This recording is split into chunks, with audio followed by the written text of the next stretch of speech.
మన గుండె సరిగ్గా స్పందించడానికి, సాఫీగా రక్తాన్ని పంప్ చేయడానికి లోపల ఉండే కవాటాలనే తలుపులు చక్కగా తెరుచుకుంటూ ఉండాలి.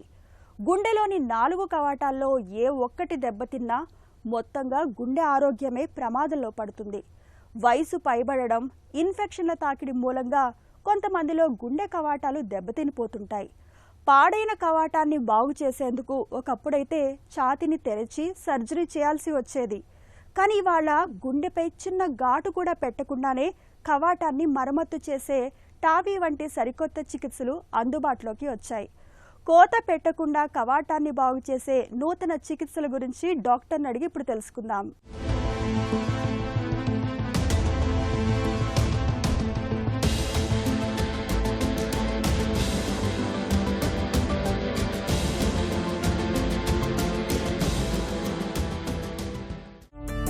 గుండెలో కవాటాల ప్రత్యేకత ఏంటి? వాటి పనితీరు ఎలా ఉంటుంది?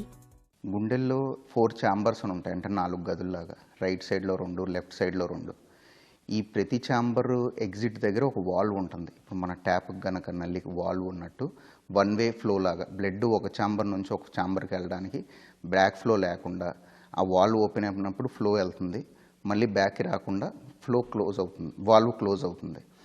సో రైట్ సైడ్లో ఉన్న 2 ఎలా అంటే చెడు రక్తం, అంటే ఆక్సిజన్ తక్కువ ఉన్న రక్తం బాడీలో నుంచి అంతా రైట్ సైడ్ వచ్చి అది లంగ్స్లోకి వెళ్ళి లంగ్స్ నుంచి ప్యూరిఫై అయ్యి లెఫ్ట్ సైడ్ హార్ట్కి వచ్చి దాని నుంచి మెయిన్ అయోటా అని ఒక పైప్ ఉంటుంది, దాని నుంచి బాడీ అంతా సప్లై అవుతుంది. సో ఈ ప్రతి ఛాంబర్ ఎగ్జిట్ దగ్గర కవాటాలను ఉంటాయి, దాన్ని వాల్వ్లను అంటాం.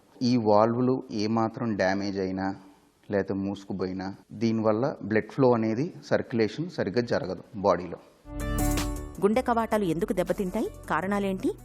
గుండె కవాటాలు దెబ్బతినడానికి కారణం ఫస్ట్ మెయిన్ ఇండియాలో రుమాటిక్ హార్ట్ డిసీజ్ అండి. చిన్న వయసులో చాలామందికి థ్రోట్ ఇన్ఫెక్షన్లు ఇవి వస్తాయి. దాంట్లో స్ట్రెప్టోకోకస్ ఇన్ఫెక్షన్ అని ఉంటుంది.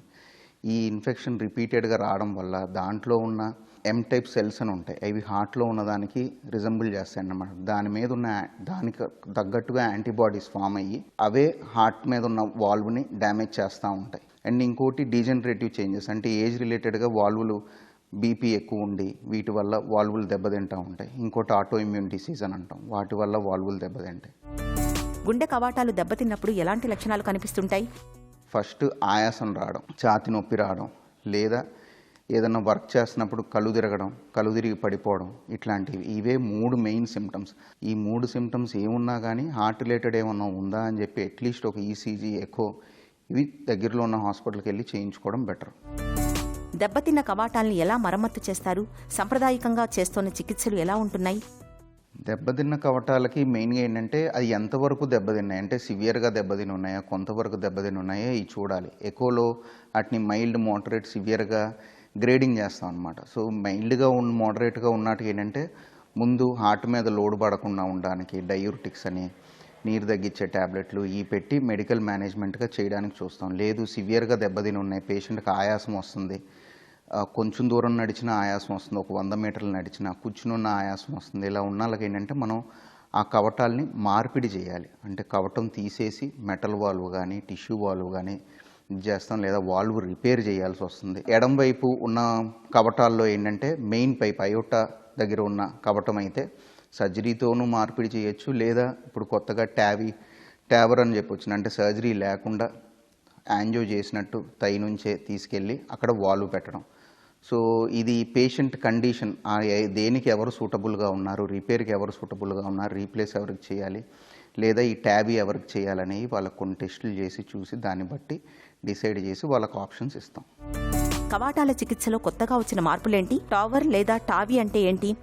ఈ కవటాల దాంట్లో కొత్తగా వచ్చిన మార్పులు ఏంటంటే ముందు అన్నీ ఏదైనా కానీ సర్జరీ చేసి మార్చి మెటల్ వాల్వ్ పెట్టేవాళ్ళం అందరికీ అంతకుముందు ఉన్న దీంట్లో. సో ఈ సర్జరీ చేశాక వీళ్ళందరూ బ్లడ్ థిన్నర్ మెడికేషన్స్ వాడాలి లైఫ్ లాంగ్. అవి రోజు ఒక టైంలో వేసుకోవాలి, దానికి బ్లడ్ రియాక్షన్, వేరే డ్రగ్స్ ఏమన్నా వేసుకున్నా దానికి రియాక్షన్స్ ఎక్కువ. ఐఎన్ఆర్ అని ఒక టెస్ట్ చేసుకుని 2 to 3 దాంట్లో మెయింటైన్ చేసి ఉండాలి, ఆకుకూరలు కొన్ని తినకూడదు, ఇలా అన్ని రెస్ట్రిక్షన్స్ మెయింటైన్ చేసుకుంటా వాళ్ళకి క్వాలిటీ ఆఫ్ లైఫ్ అనేది వాళ్ళకి ఒక వాల్వ్ సర్జరీ అయ్యాక తగ్గిపోతుంది. ఇప్పుడు కొత్తగా వచ్చినాయి చాలా రోజుల నుంచి ఈ మెటల్ వాల్వ్ కాకుండా కొంచెం ఏజ్ ఎక్కువ ఉన్న వాళ్ళకి ఏంటంటే టిష్యూ వాల్వ్ అని ఒకటి చెప్తున్నాం. ఈ టిష్యూ వాల్వ్ ఏంటంటే యూజువల్గా 15 ఇయర్స్ దాకా పనిచేస్తాయి. వీళ్ళకి ఫస్ట్ 3 మంత్స్ బ్లడ్ థిన్నర్స్ ఇస్తాం, తర్వాత బ్లడ్ థిన్నర్స్ అవసరం ఉండదు, వాళ్ళకి ఫుడ్ రెస్ట్రిక్షన్స్ ఏమి ఉండవు, నార్మల్ లైఫ్ ఎలా లీవ్ చేస్తారో అలానే చేయొచ్చు. సో ఈ 15 ఇయర్స్ అవి పనిచేసినంతసేపు క్వాలిటీ ఆఫ్ లైఫ్ బాగుంటుంది వాళ్ళకి. అండ్ ఇంకోటి ఇప్పుడు కొత్తగా వచ్చింది, అంటే అయోటిక్ వాల్ మెయిన్గా లెఫ్ట్ సైడ్లో ఉన్నదానికి, దానికి సర్జరీ లేకుండా ట్యాబీ అని కొత్తగా ప్రొసీజర్ వచ్చింది. అదేంటంటే థై నుంచి యాంజియో చేసినట్టు వైర్ పంపించి అక్కడ వాళ్ళు డిప్లాయ్ చేస్తాం. ఇదేంటంటే ఎల్డరీ ఏజ్ గ్రూప్, అంటే డీజనరేషన్ వల్ల వాల్వ్ దెబ్బతిని అంత కాల్షియం ఉండి వాళ్ళకి, అలాంటి వాళ్ళకి ఏంటంటే elderly patient mostly above 65-70 years వాళ్ళకి సర్జరీ ఎవరైతే ఫీజిబుల్గా లేరో వాళ్ళకి ఈ ఆయాసం, ఈ సిమ్టమ్స్ తగ్గించడానికి ఈ ట్యాబీ వల్ల వాళ్ళకి చాలా ఉపయోగంగా ఉంటుంది. సో ఇది కూడా అందరికీ సూటబుల్ అని నేను చెప్పను, బట్ సెలెక్టెడ్ పేషెంట్కి సూటబుల్గా ఉంటుంది. ఆ ఆప్షన్స్ అయితే వచ్చాయి. సర్జరీతో పోలిస్తే టవర్ చికిత్సతో ఉన్న సానుకూలతలు, ప్రయోజనాలేంటి? పేషెంట్స్ ఎవరైతే సర్జరీకి అనుకూలంగా లేరు, అంటే ఫిట్ ఫర్ సర్జరీ కాదు, ఎల్డరీ పేషెంట్స్ చెప్పాను కదా 75 ఇయర్స్ అంటే అబోవ్ 70 ఇయర్స్ వాళ్ళకి, ఎవరైతే వేరే కోమార్బిడ్స్ కండిషన్స్ ఉన్నాయి, ఏదో లివర్ డిసీజో కిడ్నీ డిసీజో ఏమన్నా ఉన్నాయి, సో వాళ్ళకి సర్జరీకి వెళ్తే హై రిస్క్ ఎక్కువ, అలాంటి వాళ్ళకి ఏంటంటే ఈ ట్యాబీ వల్ల మనం జస్ట్ యాంజియో చేసినట్టు వైర్ పంపించి ఓపెన్ చేస్తే వెంటనే ఇమ్మీడియట్గా వాళ్ళకి ఈ ఆయాసం సిమ్టమ్ కానీ పెయిన్ కానీ ఇవి ఇమ్మీడియట్గా తగ్గుతాయి. పోస్ట్ ఆపరేటివ్ జస్ట్ 1-2 డేస్లోనే వాళ్ళు రికవర్ అయిపోతారు, వాళ్ళ పని వాళ్ళు చేసుకోగలరు. సో ఈ ఎల్డరీ పేషెంట్ ఉన్న దాంట్లో సర్జరీ వెళ్ళడం కాకుండా ఈ ఆప్షన్ అలాంటి వాళ్ళకి మనం ఇవ్వచ్చు. గుండె కవాటాలు దెబ్బతినకుండా ముందు నుంచి ఎలాంటి జాగ్రత్తలు తీసుకోవాలి? గుండె కవాటాలు దెబ్బతినకుండా అంటే ఫస్ట్ జాగ్రత్త తీసుకోవాల్సింది మెయిన్గా రుమాటిక్ హార్ట్ డిసీజ్ ఎక్కువగా ఉంటుంది. అయ్యి చిన్నప్పుడు నుంచి కానీ రిపీటెడ్ ఫీవర్, ఈ రిపీటెడ్ సోర్ థ్రోట్ వచ్చి ఫీవర్ రావడం, వాళ్ళకి స్ట్రెప్టోకోకస్ ఇన్ఫెక్షన్, ఇవి వచ్చిన వాళ్ళకి ఏంటంటే ముందుగానే ట్రీట్మెంట్ తీసుకోవాలి. యాంటీబయాటిక్స్తో పెన్సిలిన్స్ కానీ లేదా ఎమాక్సిలిన్ కానీ వీటితో ట్రీట్మెంట్ తీసుకుని అవి రెక్టిఫై అయితే లాంగ్ టర్మ్లో ఈ కవాటాలు దెబ్బతినకుండా ఉంటాయి. ప్లస్ బీపీ, హై బ్లడ్ ప్రెషర్ని కంట్రోల్లో ఉంచుకోవాలి. బీపీ హైగా ఉన్న ఈ అయోటిక్ వాల్వ్ లెఫ్ట్ సైడ్ ఉన్న వాల్వ్స్ దెబ్బతింటాయి. చర్మంపై ఎలాంటి కోత పెట్టకుండా కవాటాన్ని మరమ్మతు చేసే టాబీ వంటి చికిత్సల్ని నిజంగా ఒక వరమని చెప్పుకోవాలి. ముఖ్యంగా వృద్ధులకు, సర్జరీని తట్టుకోలేని వారికి ఈ సరికొత్త చికిత్సలు సంజీవుల్లా పనిచేస్తున్నాయనడంలో సందేహం అక్కర్లేదు.